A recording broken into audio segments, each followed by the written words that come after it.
Praise Lord, praise Lord, praise Lord, hallelujah, hallelujah, hallelujah. सबको जय मसीह की। जय मसीह की। परमेश्वर, हमारा परमेश्वर जो सबका परमेश्वर है, उसने सब मनुष्य को अपनी मर्जी से तैयार किया है, लेकिन मनुष्य अपनी मर्जी में हर बात चाहता है। आज के सुसमाचार के लिए परमेश्वर की बेटी प्रार्थना करेगी। सबको जय मसीह की। परमेश्वर आप सबके साथ है और आप सबसे बहुत प्रेम करता है। Hallelujah, hallelujah. महान परमेश्वर, सर्वशक्तिमान ईश्वर, जमीन आसमान दे मालिक ते खालिक, तुहाडा धन्नवाद, तुहाडा शुक्र करदे स्वामी। आज दे सुंदर दिन लई, सुंदर समय लई, सुंदर सुबह लई पिता जी, जो साडियां जिंदगियां च बख्शी प्रभु। खुशियां ते आनंद दा दिन बख्शिया, तंदुरुस्ती दित्ती पिता जी, और अपने कदमां 'ਚ बैठण ਲਈ अपना फजल बख्शिया प्रभु। ਇਹ ਸਭ ਤੁਹਾਡੀ ਦਇਆ, ਤੁਹਾਡੀ ਕਿਰਪਾ ਹੈ ਮੇਰੇ ਪਿਤਾ ਪਰਮੇਸ਼ਵਰ। ਤੁਹਾਡੀ ਬੇਟੀ ਹਿਰਦੇ ਤੋਂ ਤੁਹਾਡਾ ਧੰਨਵਾਦ, ਤੁਹਾਡਾ ਸ਼ੁਕਰ ਕਰਦੀ ਹਾਂ। ਜੋ ਸੇਵਾ ਬਖਸ਼ੀ ਪ੍ਰਭੂ, ਹਰ ਰੋਜ਼ ਬਚਨ ਦਿੰਦੇ ਆ ਪ੍ਰਚਾਰ ਕਰਨਾ, ਉਸ ਲਈ ਵੀ ਤੁਹਾਡਾ ਧੰਨਵਾਦ, ਤੁਹਾਡਾ ਸ਼ੁਕਰ ਕਰਦੀ। ਬੇਨਤੀ ਕਰਦੀ ਪਿਤਾ ਜੀ, ਹੁਣ ਤੁਸੀਂ ਆਪਣੇ ਬਚਨ ਦੇ ਅਨੁਸਾਰ ਸਾਡੇ ਵਿਚਕਾਰ ਆਓ ਔਰ ਵਚਨ ਪੜ੍ਹਨੇ 'ਚ ਪ੍ਰਚਾਰ ਕਰਨੀ ਸਾਡਾ ਮੂੰਹ ਬਣ ਕੇ ਬੋਲੋ ਪਿਤਾ ਜੀ, ਤਾਂ ਕਿ ਤੁਹਾਡਾ ਦਿੱਤਾ ਵਚਨ ਤੁਹਾਡੀ ਇੱਛਾ ਦੇ ਮੁਤਾबिक मेरे पिता परमेश्वर दुनिया की शोर तक पहुँचे। ਤੁਹਾਡਾ ਧੰਨਵਾਦ, ਤੁਹਾਡਾ ਸ਼ੁਕਰ ਕਰਦੇ ਹਾਂ ਪ੍ਰਾਰਥਨਾ ਸੁਣਨ ਲਈ। प्रार्थना प्रभु जीसस के समर्थी के पवित्र नाम ਵਿੱਚ ਮੰਗ ਲੈਂਦੇ। आमीन, आमीन। Praise Lord.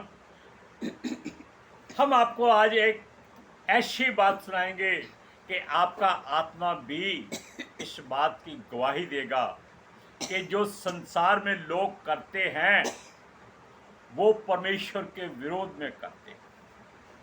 हालेलुया।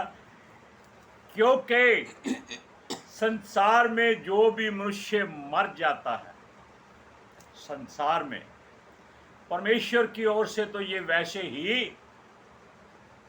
जैसे हैं, आप छोड़ दीजिए उस बात को, मर जाता है तो ये लोग उसकी बुराइयों को छुपाने की कोशिश करते और उसकी अच्छाई तो कोई होती नहीं है। उसके नाम के आगे उसकी प्लेट पर लिखते हैं स्वर्गीय,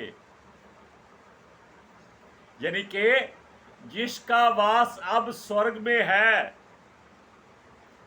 सूरज प्रमाणी इस बात से बहुत क्रोधित और दुखी होता है। उसने एक छोटी सी घटना बताई कि उसकी मोहल्ले में, गली में एक शराबी, कबाबी, व्यभिचारी, दुराचारी, पता नहीं कौन से चारी थे, वो मर गया।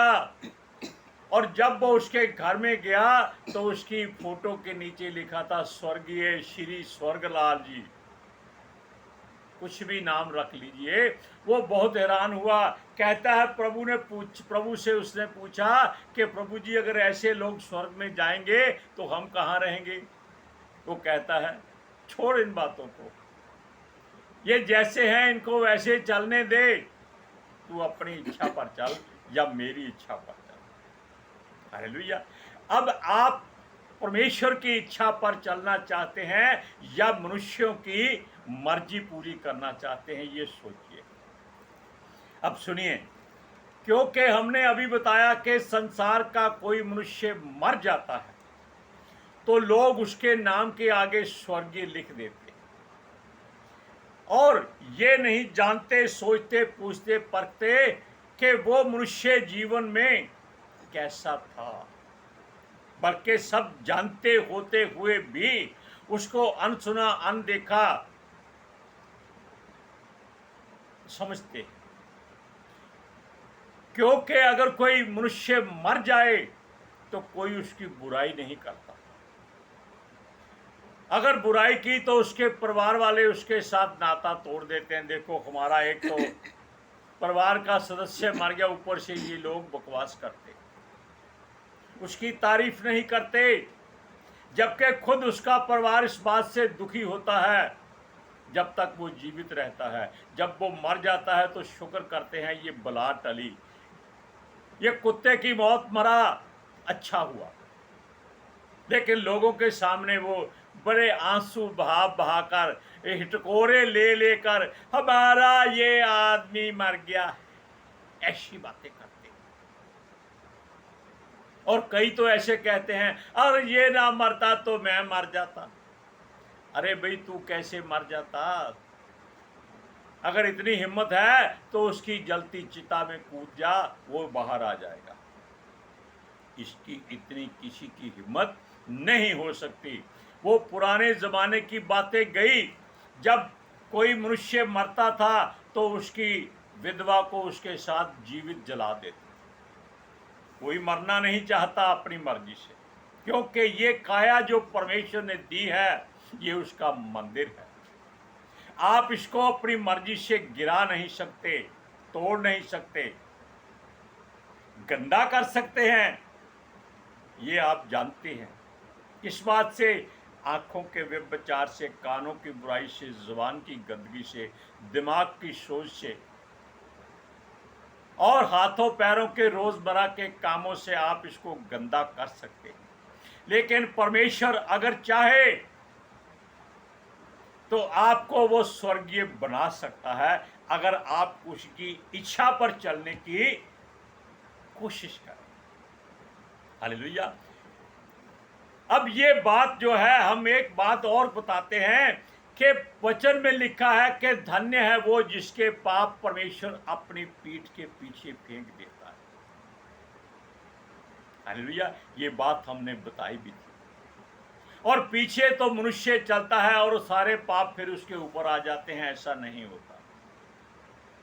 पीठ के पीछे फेंकने का मतलब है कि परमेश्वर उसको भूल जाता है कि ये मनुष्य अब मेरे पीछे चले तो मैं इसके पापों को कभी याद ना करूं, इसकी बुराई को कभी दोबारा दोहराऊं नहीं।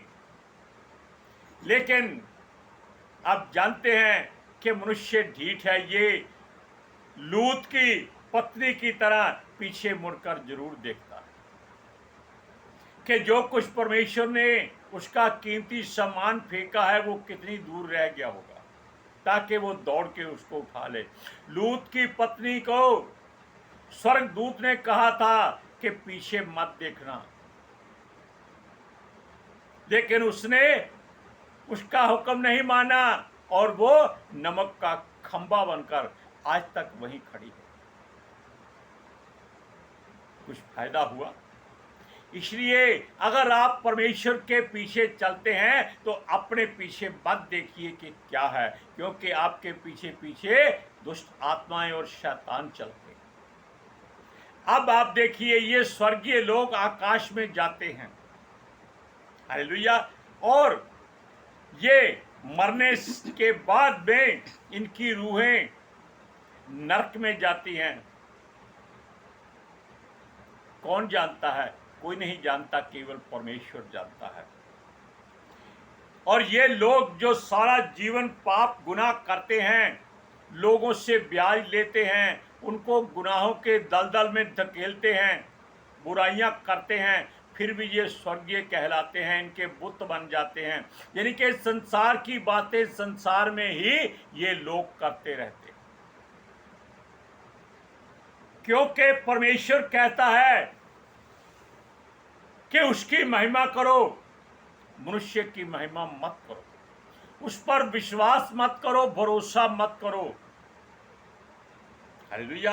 क्योंकि हम आपको एक वचन पढ़कर सुनाते हैं, लूका की इंजील 2 अध्याय उसकी 14वीं आयत में, आकाश में परमेश्वर की महिमा और पृथ्वी पर उस मनुष्यों में जिस पर वह प्रसन्न है शांति हो। अब 2 बातें परमेश्वर ने अपने वचन के द्वारा कही कि आकाश में परमेश्वर की महिमा हो, है ना? हाँ जी। और धरती पर उनकी महिमा हो जिनसे परमेश्वर प्रसन्न है। अब परमेश्वर तो सबसे प्रसन्न है, ये बात हर कोई जानता है और ये बात सच्ची है। लेकिन वो जिससे अपने हृदय से प्रसन्न है, जो उसको प्रसन्न करता है, वो केवल उनकी महिमा करता है। और वो कौन है? जो उसके वचनों पर दौड़ते हैं, भागते हैं, उसके हुक्मों को मानते हैं, उसकी आज्ञाओं को पूरा करते हैं। हालेलुया। क्योंकि ये लोग जो धरती पर अपने आप को देवता और ईश्वर जानकर लोगों में प्रचलित हो जाते हैं, अपनी महिमा कराते हैं, ये परमेश्वर की निगाह में घृणित लोग होते हैं। हालेलुया। और सुनिए, ये लोग सदा जीवित रहने की कोशिश करते हैं कि जितना जीवन जी लेंगे उतना व्यभिचार करेंगे, आनंदित रहेंगे, और इनके अलावा वो कुछ नहीं कर सकते।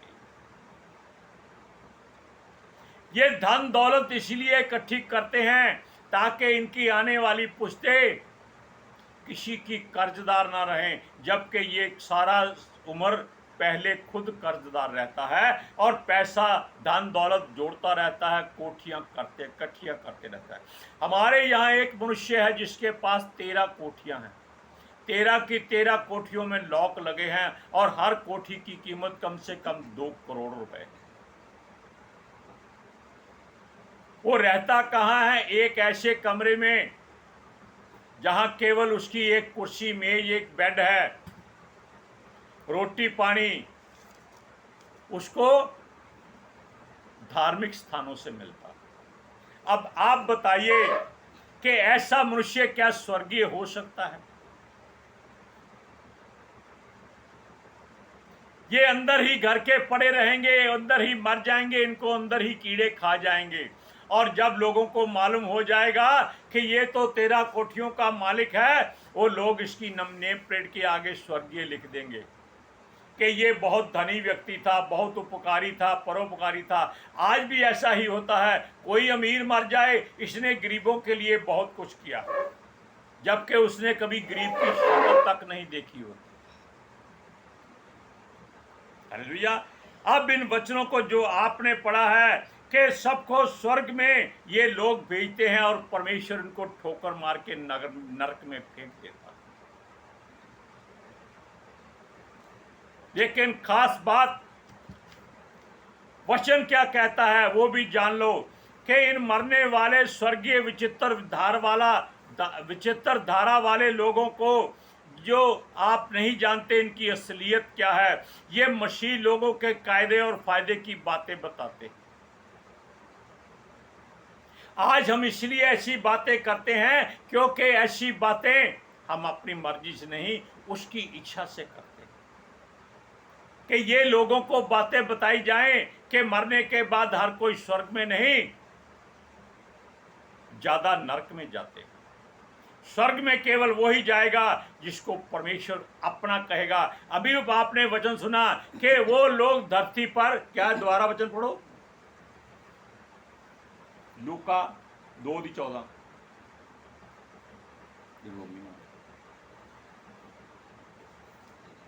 लूका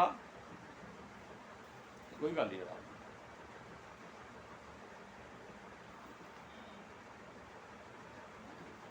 हाँ जी सुनिए, दोबारा ध्यान से इस वचन को सुनिएगा, ये बहुत महत्वपूर्ण वचन है आपके जीवन के लिए। आकाश में परमेश्वर की महिमा और पृथ्वी पर उन मनुष्यों से जिनसे वह प्रसन्न है शांति हो। वो केवल उनको शांति देता है जिनसे वो प्रसन्न रहता है और जो उसको प्रसन्न करने की कोशिश करते हैं। अब देखिए, ये मसीह लोगों के कायदे और फायदे की बात बताते हैं ये संसार के लोग कि लो भाई, जो अब मसीह में आ गया है वो स्वर्ग में जाएगा। लेकिन वचन कहता है कि ये सब लोग जो मसीह बने फिरते हैं, इनमें से कोई स्वर्ग नहीं जाएगा। स्वर्ग वो जाएगा जो परमेश्वर की इच्छा पर चलेगा। वो किसी जात का हो, किसी धर्म का हो, किसी मजहब का हो, इससे परमेश्वर को कोई मतलब नहीं, क्योंकि मसीह वो होता है जो परमेश्वर की इच्छा को पूरा करता है। हालेलुया। सुनिए, ये ऐसी बात लगती है जैसे संसार में युद्ध छिड़ने वाला है, केवल बातों के तर्क वितर्क से। यह वो दुष्टता से भरी आत्माएं होती हैं जो संसार में मर कर के आकाश में चली जाती हैं। आप जानते हैं कि नरक अभी परमेश्वर ने तैयार नहीं किया है पूरी तरह से, उसकी आग नहीं जलाई है। वो केवल इन रूहों को इकट्ठा कर रहा है। और ये रूहें कहाँ रहती हैं? धरती और स्वर्ग के बीच में जो आकाश होता है, ये रूहें वहां चली जाती हैं। क्यों चली जाती हैं? ताकि ये इधर उधर भटकने की कोशिश ना करें, बाकी लोगों को मरने के लिए मजबूर ना करें। अब सुनिए, ये मसीह लोगों की दुश्मन होती हैं, क्योंकि मसीह लोगों की प्रार्थना अगर हृदय से, आत्मा से, सारी शक्ति से, सारे मन से की जाए तो ये रास्ता छोड़ देती हैं और परमेश्वर के पास मसीह लोगों की प्रार्थना पहुंच जाती है। हालेलुया। सुनिए, अब ये मसीह लोगों को पसंद नहीं करती और उनके साथ भी वो हर तरह की बुराई करने की कोशिश करती हैं कि ये लोग स्वर्ग में ना जा सके, क्योंकि वो तड़प रहे हैं। आज के युग में छोटी सी बात आपको बताते हैं कि कोई मनुष्य सड़क पर किसी गाड़ी के नीचे आके मर गया, तो एक भला पुरुष, शरीफ आदमी, जिसने अभी 10,000 की कोई पुरानी गाड़ी ली थी, बड़ी शान से जा रहा था कि उसके पास गाड़ी है, लोग उसको देख रहे हैं। पुरानी गाड़ी 10,000 में ली होगी, और जब उसने देखा कि वो व्यक्ति घायल पड़ा है, उसने अपनी गाड़ी में उठाया और उसको अस्पताल ले गया। ध्यान से सुनिएगा, जब वो अस्पताल में पहुंचा तो मनुष्य का मुंह बंद था। वो पूछते थे, ये एक्सीडेंट कैसे हुआ, किसने किया? उसने उसकी तरफ इशारा कर दिया जो गाड़ी वाला था, जबकि वो कह रहा था इसने मुझे बचाया है, लेकिन पुलिस वालों ने उस गाड़ी वाले के विरोध में पर्चा दर्ज कर दिया कि इसी ने गाड़ी से इसको घायल किया है, ये खुद ही इसको अस्पताल लेके आया है। बेचारे को 2 लाख रुपया देना पड़ा अपनी सारी संपत्ति बेचकर। इसीलिए भलाई करने से पहले अपनी अकल का इस्तेमाल जरूर करना। अगर आप गाड़ी में हैं तो उतरकर गाड़ी को साइड में कर दीजिए और आकर के उसको देखिए, भालिए, और दूसरी गाड़ी में या एम्बुलेंस में उसको अस्पताल भेजिए। कभी अपनी गाड़ी का इस्तेमाल मत कीजिएगा, वरना आप 10,000 की गाड़ी में आएंगे, 2 लाख देना पड़ेगा, ऊपर से बेइज्जती वक्त अलग होगी। सुनिए, अब ये जो आत्माएं हैं, जो हमने आपको वचन सुनाया कि उन पर परमेश्वर प्रसन्न रहता है, जो परमेश्वर को पसंद करती हैं उनको शांति मिलती है, वो इनसे कोई लेना देना नहीं रखती। लेकिन ये आत्माएं आसमान में घूमती रहती हैं कि किसको कैसे भटकाना है, और वचन में हमारी लड़ाई जो है वो साबित कर देती है कि हमारा मल्ल युद्ध जो है लहू और मांस से नहीं है, यानी कि हमारा मनुष्यों से कोई लड़ाई झगड़ा नहीं है, शैतान की उस दुष्ट आत्माओं से है, प्रधानों से है जो आकाश में है। ये वचन में लिखा है, इस बात को आप नोट कर दीजिए, क्योंकि अगर आप इन आत्माओं से छुटकारा ना पा सके तो आपको ये अपने साथ घसीट कर ले जाएंगी, जैसे कार वाले को लेके गए। Hallelujah, praise Lord. और ये आकाश में जो संसार की आत्माएं जाती हैं, इनमें से कोई स्वर्ग नहीं जाती। ये इसलिए इकट्ठी हो रही हैं कि जब परमेश्वर का पुत्र धरती पर आएगा, वो आग लेके आएगा, ऐसी आग जो कभी बुझने की नहीं है, और ये सारी दुष्ट आत्माएं नरक में डालकर उस आग में जलाई जाएंगी। तब इनको मालूम होगा कि स्वर्गीय क्या होता है, क्योंकि कोई स्वर्गीय पकौड़ा नहीं है जो थाली में उठाया और खा लिया। ये केवल ऐसी लाल मिर्चों से बना है जिसको आप देखकर ही जल जाएंगे, इतनी इसकी आग उठेगी। अब आपको वचन पढ़कर सुनाते हैं, इफिसियों की पुस्तक, इफिसियों की पत्री 6वां अध्याय, उसकी 12वीं आयत। हाँ, बात। क्योंकि हमारा ये मल युद्ध लहू और मांस से नहीं, परंतु प्रधानों से और अधिकारियों से और इस संसार के अंधकार के हाकिमों से और उस सब दुष्टता को दुष्टता की आत्मिक सेनाओं से है जो आकाश में है। अब आप देख लीजिए, अब संसार के सारे प्रधान अधिकारी मसीह लोगों के विरोध में हो रहे हैं। क्यों हो रहे हैं? क्योंकि परमेश्वर की युक्ति काम कर रही है। ये अपनी मर्जी से कुछ नहीं कर सकते, ना ये मसीह लोगों को छू सकते हैं अगर परमेश्वर की इच्छा हो तो। क्योंकि ये लोग जो मसीह बने की कोशिश करते हैं या मसीह बने फिरते हैं, इनमें से मसीह कोई नहीं।